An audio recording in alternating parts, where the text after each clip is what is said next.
अच्छा, तो आज हम बात कर रहे हैं आदात की। यानी वो छोटे खुदकार से रवैये जो हमारी जिंदगियां चलाते हैं और अक्सर हमें पता भी नहीं चलता। उनको समझने के लिए हमने काफ़ी मवाद देखा है। कुछ तहकीकी मकाले हैं, मज़ामीन हैं, जैसे एनआईएच की रिसर्च, चार्ल्स डूहेग और जेम्स क्लेयर के काम, फिर ब्रेन फैक्ट्स की मालूमात और कुछ ऑनलाइन खुलासे वगैरह भी। तो आज इस गहरी गुफ्तगू का मकसद क्या है? हम असल में ये समझना चाह रहे हैं कि ये आदतें आखिर बनती कैसे हैं, हमारे दिमाग में क्या चल रहा होता है, और सबसे अहम सवाल, क्या हम वाकई अपनी बुरी आदतें बदल सकते हैं या अच्छी आदतें अपना सकते हैं? आइए देखते हैं। जी बिल्कुल। और ये बहुत अहम सवालात हैं क्योंकि आदत हमारी ज़िंदगी का आप सोचें कितना बड़ा हिस्सा है। एक तहकीक है वेंडी वुड की, वो बताती है कि हमारे रोज़ के तकरीबन 40 से 45% काम वो फैसले नहीं होते, वो आदत होती हैं। 40 से 45%? ये तो बहुत ज्यादा है। जी हाँ, बहुत ज़्यादा। और ये जो खुदकारपन है ना, ये हमारे दिमाग के लिए एक तरह से अच्छा है। मतलब कीमती ज़हनी तवानाई बच जाती है ताकि हम दूसरी ज़्यादा पेचीदा चीज़ों पर, नई बातों पर तवज्जो दे सकें। तो ये कहना कि आदत बस कोई काम बार बार करना है, ये शायद पूरी बात नहीं हुई। नहीं, बिल्कुल नहीं। ये उससे ज़रा गहरा मामला है।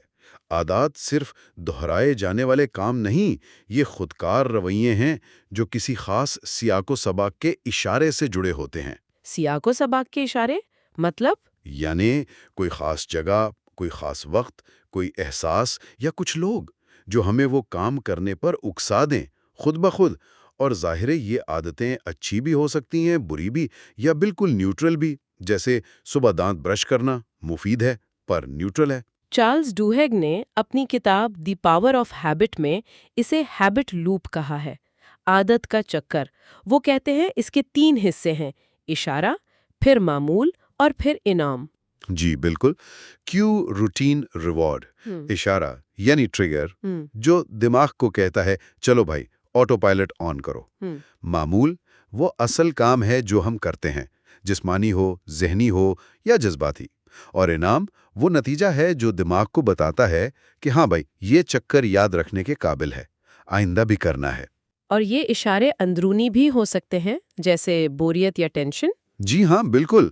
अंदरूनी भी, जैसे आपने कहा बोरियत, तनाव, भूख। हम्म। या फिर बैरूनी भी, जी। जैसे सुबह का अलार्म, हम्म। कॉफ़ी की खुशबू, दफ्तर में किसी खास कोलीग को देखना। हम्म। कुछ भी हो सकता है। डोहेग ने एक और बड़ी दिलचस्प बात की थी कि इस पूरे चक्कर को असल में ख्वाहिश चलाती है, हम्म, क्रेविंग। इशारा मिलते ही दिमाग इनाम की ख्वाहिश करने लगता है। उन्होंने वो फैब्रिज एयर फ्रेशनर की मिसाल दी थी। हाँ हाँ, वो बड़ी क्लासिक मिसाल है कि प्रॉक्टर एंड गैम्बल की वो प्रोडक्ट हम्म। शुरू में बिल्कुल नहीं चली थी। हम्म। वो उसे सिर्फ बदबू मिटाने के लिए बेच रहे थे। जी। कामयाबी तब मिली जब उन्होंने मार्केटिंग बदली। उन्होंने कहा कि सफाई मुकम्मल करने के बाद इस मामूल के आखिर में फेब्रिज छिड़कना एक खुशगवार खुशबू का इनाम है। इस इनाम की ख्वाहिश ने लोगों को आदत डाल दी। वाह! तो ये ख्वाहिश इतनी ताकतवर है। बहुत ताकतवर है। और इस ख्वाहिश और इनाम के पीछे दिमाग का एक केमिकल है, डोपामीन। उसका बहुत बड़ा किरदार है। जब हम कोई प्लेजरेबल काम करते हैं तो डोपामीन निकलता है और वो उस काम और इशारे के बीच के ताल्लुक को समझे पक्का कर देता है। अच्छा। और फिर जब दोबारा वो इशारा मिलता है तो डोपामीन निकलता है और हमें वो काम करने की शदीद ख्वाहिश होती है। और यही वजह है, जो परेशान कुन बात है, कि कुछ लोग जैसे नशे के आदी वो काम करते रहते हैं, चाहे अब उन्हें इससे कोई मजा ना भी आ रहा हो। दिमाग बस वो पैटर्न चलाने का आदी हो जाता है। ये तो हुई नफ्सियाती बात। लेकिन दिमाग के अंदर मतलब फिजिकली क्या हो रहा होता है? वो चूहों वाले तजुर्बात का भी जिक्र था। जी, न्यूरोसाइंस वाला हिस्सा वो भी बहुत दिलचस्प है। देखें, दिमाग का एक हिस्सा है बेसल गैंग्लिया। ये समझें दिमाग का ऑटो पायलट सेंटर है। और इसके अंदर एक इलाका है स्ट्राइएटम। ये आदतें बनाने और पक्की करने में मेन किरदार अदा करता है। बेसल गैंग्लिया और स्ट्राइएटम। ठीक। तो होता ये है कि जब हम कोई नया काम सीख रहे होते हैं तो दिमाग का अगला हिस्सा प्रीफ्रंटल कॉर्टेक्स, जो हमारा सोचने समझने वाला हिस्सा है, वो बहुत एक्टिव होता है। हम फैसला कर रहे होते हैं, लेकिन जैसे जैसे वो काम दोहराया जाता है, हाँ। Control Aahista Aahista prefrontal cortex से बेसल गैंग्लिया के एक खास हिस्से डॉर्सल स्ट्राइएटम को चला जाता है और वो रवैया खुदकार बन जाता है। एक तरह का शॉर्टकट बन जाता है दिमाग में। मुझे वो डॉक्टर एन ग्रेबल वाला चूहों का तजुर्बा याद आ रहा है, जिसका जिक्र डुहिग ने किया था जी। कि चूहों को भूल भुलैया में चॉकलेट ढूंढनी थी। शुरू में तो उनके दिमाग में बहुत एक्टिविटी होती थी, जी हाँ, बिल्कुल, जैसे वो बहुत सोच रहे हों। लेकिन जब वो सैकड़ों बार वो रास्ता चल चुके तो बीच रास्ते में दिमागी एक्टिविटी बिल्कुल खत्म। सिर्फ शुरू में जब इशारा मिलता था और आखिर में जब इनाम मिलता था। बिल्कुल यही, जैसे दिमाग ने बीच के सारे स्टेप्स को एक पैकेज बनाकर फाइल कर दिया हो कि बस ये बटन दबाओ और ये पैकेज चल पड़ेगा। और ये न्यूरोसाइंस हमें एक अहम बात बताती है, जो थोड़ी परेशान कुन भी हो सकती है, कि आदतें दिमाग में हार्ड वायर्ड हो जाती हैं। मतलब उनके लिए पक्के रास्ते बन जाते हैं। Hard wired? जी।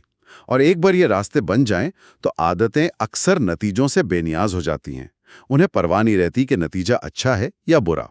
वो सिनेमा में बासी पॉपकॉर्न वाली तहकीक याद है? हाँ, बताइए ना। जिन लोगों को सिनेमा में पॉपकॉर्न खाने की पक्की आदत थी, उन्होंने वो बासी बेजायका पॉपकॉर्न भी तकरीबन उतने ही खा लिए जितने ताज़ा खाते। हालांकि वो खुद कह रहे थे कि ये मज़े के नहीं हैं, जबकि जिनको आदत नहीं थी उन्होंने बहुत कम खाए। हो, मतलब आदत इतनी खुदकार है कि जायका भी मायने नहीं रखता।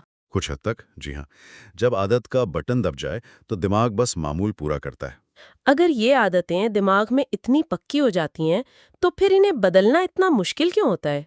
एक जगह पढ़ा था कि तकरीबन 70% सिगरेट पीने वाले छोड़ना चाहते हैं, फिर छोड़ क्यों नहीं पाते? इसकी कई वजूहात हैं। एक तो वही डोपामीन और इनाम वाला सिस्टम।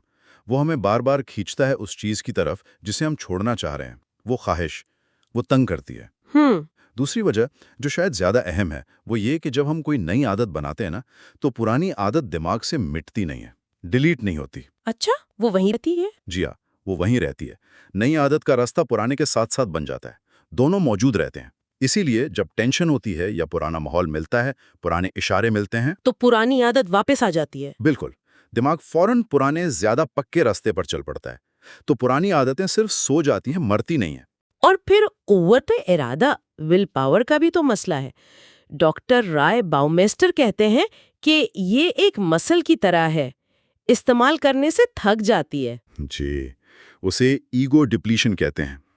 हालांकि इस पर कुछ बहस भी है कि क्या वाकई ये एक महदूद चीज़ है, लेकिन आम तजुर्बा यही है कि दिन भर खुद को रोकते, टोकते, फैसले करते करते शाम तक हिम्मत जवाब दे जाती है। तो सिर्फ इरादे के बल पर आदत बदलना मुश्किल हो जाता है। तो क्या करें फिर? क्या कोई उम्मीद है? क्या हम बदल सकते हैं या बस आदतों के गुलाम ही रहेंगे? नहीं नहीं, बिल्कुल उम्मीद है। इंसान सिर्फ आदतों का मजमुआ नहीं है। हाँ, ये मुश्किल ज़रूर है, पर नामुमकिन बिल्कुल नहीं। बहुत सी हिकमत अमलियां हैं जो काम करती हैं।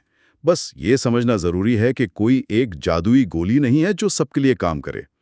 हर एक को अपने लिए सही तरीका ढूंढना पड़ता है। एक बुनियादी असूल जो दी पावर ऑफ हैबिट में था, वो गोल्डन रूल, आदत बदलने का सुनहरी असूल, कि इशारा वही रखो, इनाम भी वही रखो, बस बीच का मामूल बदल दो। बिल्कुल। और ये करने के लिए सबसे पहला कदम है अपनी आदत को समझना। इशारा क्या है, असल मामूल क्या है और इनाम क्या मिल रहा है। सुकून, तवानाई, लोगों से बातचीत। इसके लिए डायरी लिखना, जर्नलिंग करना बहुत मददगार साबित हो सकता है। नोट करें कि आदत से पहले क्या हुआ, क्या किया और बाद में कैसा लगा। सही। और जब ये समझ आ जाए तो फिर कुछ अमली तरीके भी बताए गए हैं। जैसे पहला, इन इशारों से बचें जो आपको बुरी आदत की तरफ ले जाते हैं। अगर दफ्तर जाते हुए रास्ते की बेकरी मसला है तो रास्ता बदल लें। जी हाँ, आजमाइश से बचना। दूसरा, मामूल बदलना। गैर सेहतमंद काम की जगह कोई सेहतमंद मुतबादिल, जैसे टेंशन में मीठा खाने की बजाय 5 मिनट वॉक कर ली या किसी दोस्त को फोन कर लिया। डुहिग ने अपनी मिसाल दी थी ना कि उन्हें दोपहर में कुकी खाने की आदत थी। हाँ, और उन्होंने पाया कि असल इनाम कुकी नहीं बल्कि कॉलीग से गपशप थी। तो उन्होंने कुकी की बजाय सीधा किसी दोस्त की डेस्क पर जाकर बात करना शुरू कर दिया। इनाम वही मिला, मामूल बदल गया। तीसरा तरीका, ज़हनी तैयारी। अगर पता है कि किसी मुश्किल सूरत हाल का सामना होगा, जैसे कोई पार्टी, तो पहले से प्लान बना लें कि वहाँ क्या करना है, क्या खाएंगे, क्या नहीं, किससे बात करेंगे। बिल्कुल,